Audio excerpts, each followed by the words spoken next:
Well, it's exciting times now. We have entered the official start of the Atlantic hurricane season. It started on June 1st, and I wanted to talk about the season and some of the facts going into this year, some of the forecasts as well. And I brought in Emily Burris, our weather enthusiast, who also enjoys resident former Floridian. Yes, and also has lived and worked in Florida, where there have been a number of storms, and every year or so we typically get at least one event down there. So this new year, the forecast just came out. The NOAA Climate Prediction Center puts out a seasonal forecast. Again, it starts June 1st, and the hurricane season goes until November, I believe. So this year we have a whole new set of names, and they actually recycle names every 6 years. So this is the list from 2014, and that year there were no retired names. So some seasons are so deadly.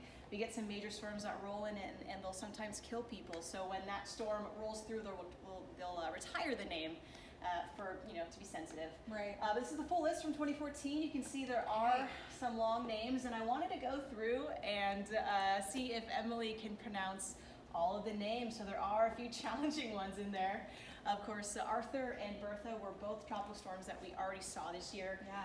And right now we do have this guy out in the Atlantic. Cristobal. Cristobal is correct. Because, I remember that it wasn't just Hurricane Cristobal, it was like Cristobal. You have to give it a little flourish I to the think name. there's some Spanish names in there. Is Cristobal a tropical, what is it right now, tropical depression? Cristobal is a tropical storm. Okay. It's out in the Gulf of Mexico. It's affecting the Mexican coast, likely some life-threatening rainfall and mudslides out that way. Yeah. And this system is projected to work towards the Texas, Louisiana coast into the weekend. So that's something that we'll be watching here on KOIN, and you want to stay tuned to that. But full list of, I believe, 21 names here. You got your normal ones, Paulette's not too hard to pronounce. We get a break with the next system that'll Dolly. fire up Dolly. Right. Whatever Dolly ends up being, easy enough.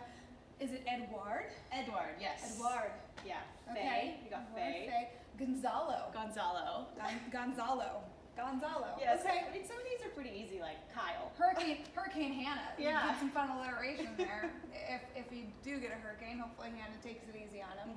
But So- this overall 2014, not a crazy season. Not a crazy season. So here's this one. You know how to pronounce it already.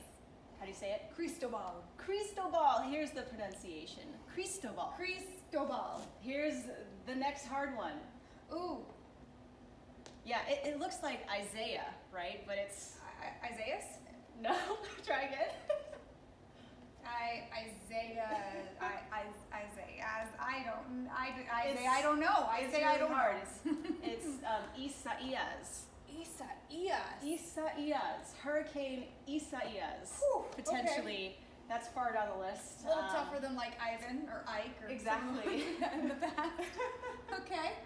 Yes. Isaias. I'll be ready for it. Yeah, so that'll be a tough one for, all the news anchors and even meteorologists talking about it on air too. Being able to pronounce that one. So we'll be watching moving forward. Here's the seasonal forecast by the Prediction Center from NOAA. They're going with an above normal season here. There's a better chance that we see more storms than normal, which is about 12 per season here. So this year going with 13 to 19 named storms. Not all of them turn into hurricanes. About 6 to 10 may turn into hurricanes, and that's when winds are above 74 miles per hour at the core. Major hurricanes have winds above 110 miles per hour, and they're predicting 3 to 6 of those this year. Interesting. But yeah, I mean, of course, you never know quite how bad a hurricane season will be. They give the forecasted outlook, but it also really depends on how many storms form that hit land, that go over major metropolitan areas. We're on Oregon on the west coast, and we've got the Pacific there, and we have a season too, but a lot of those storms kind of dive towards the Hawaiian Islands and stay in the Pacific, so we don't really see much action in our area. But let's set up with this on the East Coast. They just get slammed by storms and nor'easters, and that's something that we'll be watching all the way into November. And you did live in Florida, and you were through a couple storms, right? For about 16 years. So yeah, I moved there right before Charlie. So that was when I was still in school. That was my first experience of living through a major hurricane. But then as a journalist in Florida, I covered Irma, that hit the west coast of Florida there a few years back. Michael, which hit the Panhandle, and Matthew on the East Coast. So the state of Florida has seen several major hurricanes in recent years. So I think that's kind of the silver lining in all of that is when you do get a season outlook that does forecast, more than average storms, the potential for greater storms, people who've been through a hurricane in recent years will take that seriously. Yeah, and they know that they do have to get prepared now if you haven't already. Well, we have potential to see a pretty active season, so you want to stay tuned to KOIN, and we'll have all the updates for you as the storms roll through. And of course, we'll be watching Cristobal as it continues into the weekend. See ya.